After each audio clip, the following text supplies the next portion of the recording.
రాష్ట్రంలో ఇవాళ పరిస్థితులు ఎలా ఉన్నాయి అన్న సంగతి నాకన్నా కూడా మీకే బాగా తెలుసు.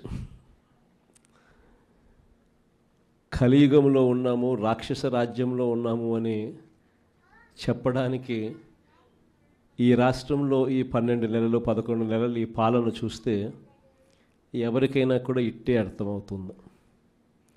అంతటి దారుణమైన దుర్మార్గమైన పాలన మనం చూస్తూ ఉన్నాం.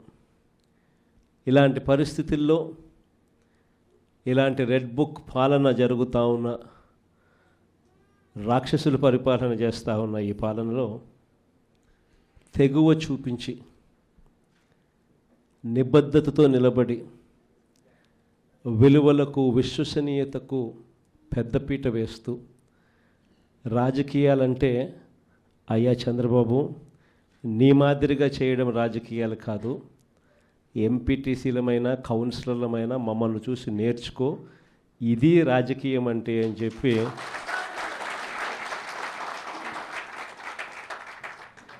విలువలు విశ్వసనీయతకు ఇది అద్దం పట్టే రాజకీయము అని చెప్పి చంద్రబాబు నాయుడు గారికి కూడా చూపించే గొప్ప తెగువతో అందరూ కూడా గొప్ప తెగువ చూపించారు. మీ అందరి తెగువకు, విలువల పట్ల, విశ్వసనీయత పట్ల మీరు చూపించిన నిబద్ధతకు మీ అందరికీ కూడా హ్యాట్స్ ఆఫ్ తెలియజేస్తాను.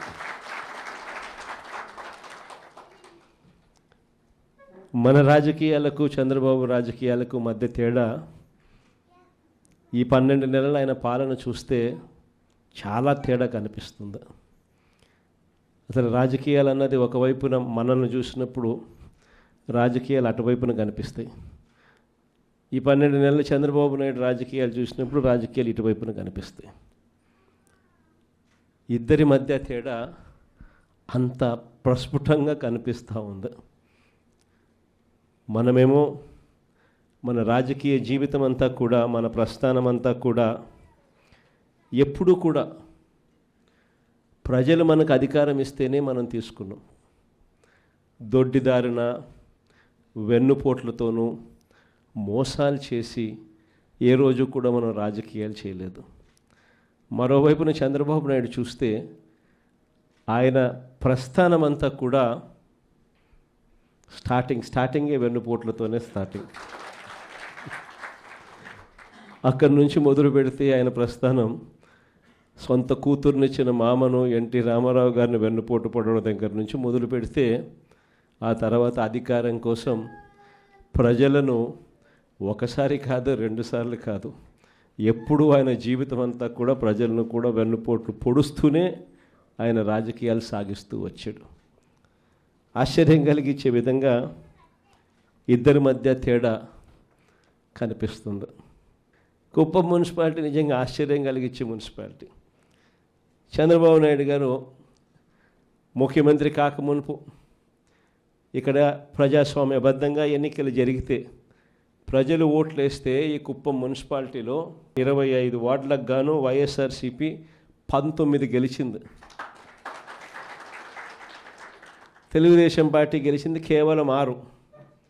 మరి తెలుగుదేశం పార్టీ గెలిచింది కేవలం 6 అయితే 25లో 19 వైఎస్ఆర్ కాంగ్రెస్ పార్టీ తరపున ప్రజలు ఓట్లేసి వైఎస్ఆర్ కాంగ్రెస్ పార్టీని గెలిపించిన పరిస్థితులు ఉంటే మరి మున్సిపల్ చైర్మన్ ఎవరు కావాలి? వైఎస్ఆర్ కాంగ్రెసే పార్టీ తరపు నుంచే కావాలి కదా.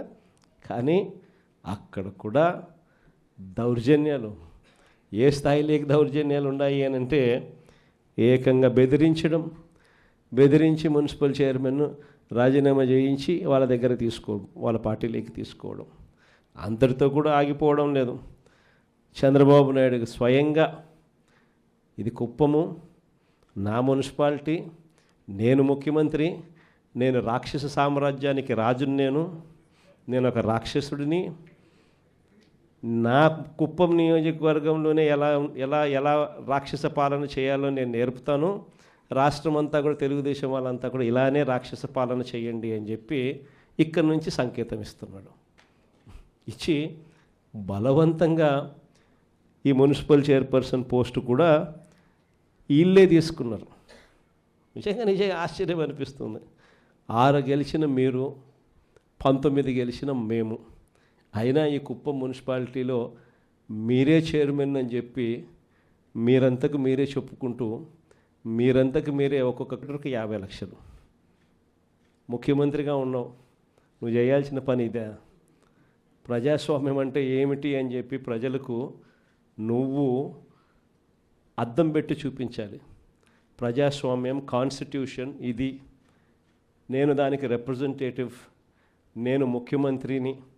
కాన్స్టిట్యూషన్ అనేది ఒక బైబిల్ లాంటిది, ఒక ఖురాన్ లాంటిది, ఒక భగవద్గీత లాంటిది.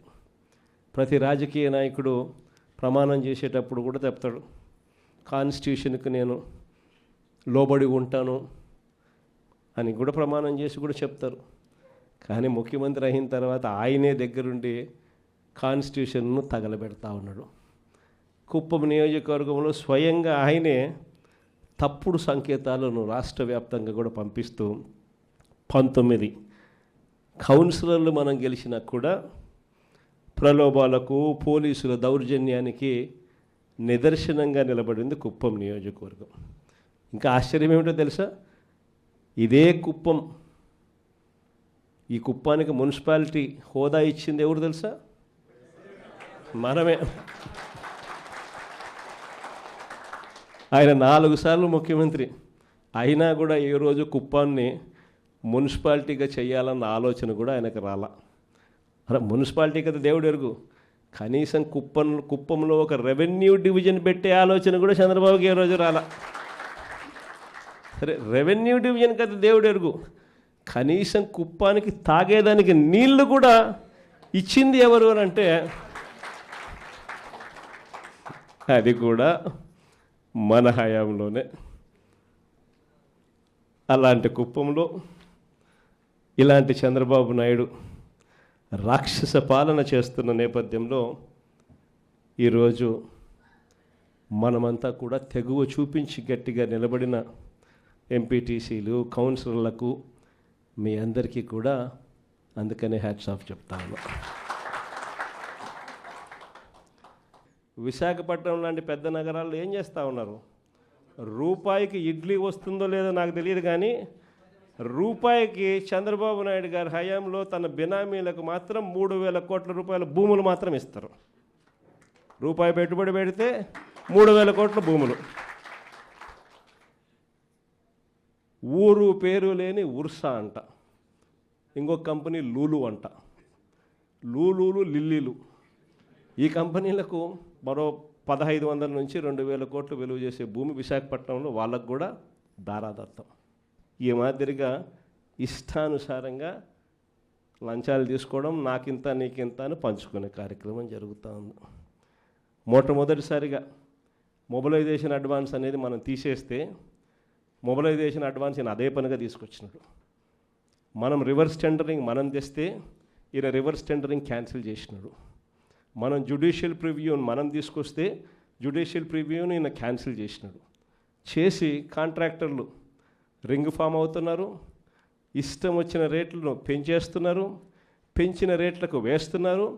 వేస్తానే ఈయన మొబిలైజేషన్ అడ్వాన్స్ 10% ఇస్తాడు, 8% వాళ్ళు చంద్రబాబు నాయుడుకి వెనక్కిస్తున్నారు. డబ్బు ఈయన వాళ్ళకి ఇవ్వడం, ఈయన మొబిలైజేషన్ అడ్వాన్స్ కింద 10% వాళ్ళకి ఇస్తే ఈయన 8% తిరిగి వెనక్కిస్తున్నారు ఈయన జోబిలీకి. విచ్చలవిడిగా కరప్షన్. మరోవైపున చూస్తే రెడ్ బుక్ రాజ్యాంగం. ఏం చెప్పాల్సిన పనులు. రెడ్ బుక్ రాజ్యాంగం గురించి నాకన్నా మీకే బాగా తెలుసు. ఏ రకంగా పోలీసులను వాచ్మెన్ల కన్నా దారుణంగా వాడుకుంటూ ఏ రకంగా రెడ్ బుక్ రాజ్యాంగం నడిపిస్తూ ఉన్నారు. ఇంతటి దారుణమైన పాలన సాగిస్తూ ఉన్నప్పుడు ఇలాంటి దుర్మార్గం ఎక్కువ రోజు నిలబడదు. ఈరోజు ఒకటే మీ అందరికీ కూడా చెప్తా ఉన్నా, ఇంతకుముందు హయాంలో, మన హయాంలో బహుశా కార్యకర్తలకు నేను అనుకున్న మేరకు నేను చేయలేకపోయి ఉండొచ్చు. ఎందుకంటే నేను వస్తూనే కోవిడ్ వచ్చింది. జూన్లో ప్రమాణ స్వీకారం మనం చేసాం. మార్చి కల్లా కోవిడ్ లాంటి మహమ్మారిని ఎదుర్కోవాల్సి వచ్చింది. ఇంతకుముందు ఎప్పుడూ కూడా ఊహించలేదు, ఇంతకుముందు ఎప్పుడూ కూడా చూడలేదు. రాష్ట్రంలో అయితే నాకు ఊహ తెలిసినంత వరకు నా వయసులోని ఇలాంటి పరిస్థితులు కూడా ఉంటాయి, ఇలాంటి సమస్యలు కూడా రాగలుగుతాయని కూడా బహుశా ఎవరికి కూడా తట్టిండదు. కానీ ఈసారి మాత్రం మీ అందరికీ చెప్తా ఉన్నా, ఈసారి మీ జగన్, మీ బిడ్డ మీరు పడతా ఉన్న కష్టాలను చూశాడు, మీరు చూపిస్తూ ఉన్న తెగువను కూడా మీ బిడ్డ జగన్ చూశాడు. మీ అందరికీ మాట చెప్తా ఉన్నా, నెక్స్ట్ జగన్ 2లో మాత్రం కార్యకర్తలకు పెద్దపీట వేస్తాను అని మాత్రం ఖచ్చితంగా చెప్తాను.